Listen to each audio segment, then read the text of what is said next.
I-check mo nga! Check mo! Kuya, next time ingat ka ha. Ay, nakman. Mi, ang importante, wala ka pang apo.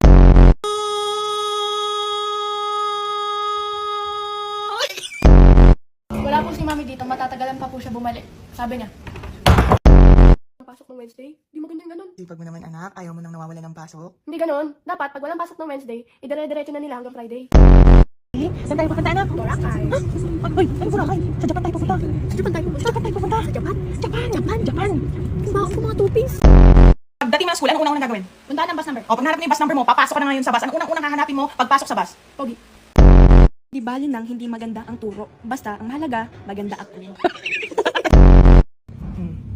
Dahan-dahan pa pumapasok si Ungas, oh. Basta ako, bakit kailangan? Hindi na ubra yung mga ganyang ano mo. Bakit ka lumabas? Nag-sleep po ka, Kumi. Oh, hindi pa. Nagslipo ka? Kaya nakapuntulog ka, nagslipo ka. Ganun ba? Eh, may nakapagsumbong sa akin doon, nagbabalorant daw kayo sa kanto eh. Ano ka nagslipo, nagbabalorant ka nga? Hindi, Mi. Nag-Valorant ako habang nag-sleep po.